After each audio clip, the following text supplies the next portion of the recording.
Well, we're at the Beit She'an Theater. Nice. It's a theater that was built in the 2nd century, but it's on the ruins of the other theater that was here before. So there would have been a theater here in the 1st century when we have Jesus and the apostles visiting this city, and they would have. It's one of the 10 cities of the Decapolis.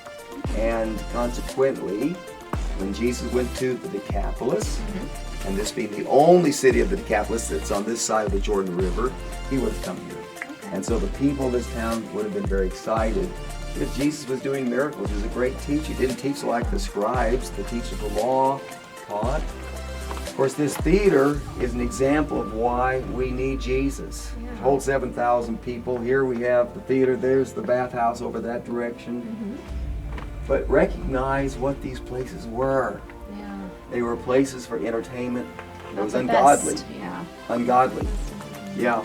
Very immoral. The Golden Ass is an example of a book we have from that era that describes, it's a story, and it's a story that is just filled with immorality. It's just sick. It's ungodly, and yet that's what the people like to come see. And so, humor and sexual immorality was common in their plays, and of course, then pleasure. The going to the bathhouse and hearing readings, or, well, that's why we need Jesus. So, now what's famous here? What's famous from the Bible is the bodies of Saul and Jonathan and 2 other sons of Saul being hung on the city walls here. Yeah, they were killed at Mount Gilboa. Okay, is that closer to this? Yeah, it's just to our west. And after they were killed, the Philistines, of course, had a battle. This is, remember, Saul going to the witch at Endor, and then Samuel appearing to Saul. All of that, not too far from here. And then Saul was killed and brought over here. And brought here. And his body put on the walls here. And then related to that is something else we read in the Bible. When Saul was first chosen, remember he's hiding in the luggage. He was, I guess, shy, afraid of taking on this role. But even after he was pronounced he's going to be the king, he goes back to farming. Oh, wow. And it's not until there's a town about 9 miles from here, Jabesh Gilead, where they were surrounded and they were told, we're going to put out an eye for every one of you. You have to surrender. We're going to put out one. Okay. And they said, please give us just a little time to see if anyone will come rescue us or not. Well, word gets to Saul. He calls all the forces of Israel together.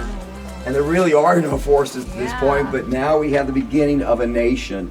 And they come and they destroy the enemy.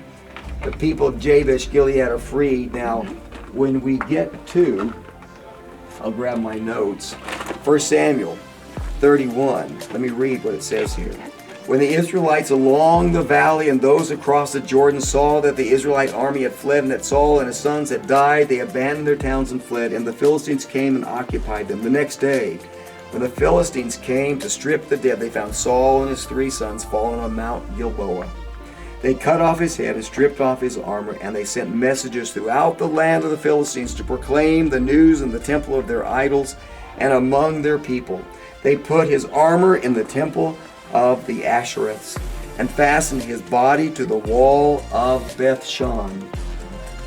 When the people of Jabesh Gilead heard of what the Philistines had done to Saul, all their valiant men journeyed through the night to Beit She'an. They took down the bodies of Saul and his sons from the wall of Beit She'an and went to Jabesh, where they burned them. Then they took their bones and buried them under a tamarisk tree at Jabesh, and they fasted 7 days. I think very often you have to bring Bible stories together. You need some information. I'll do it again.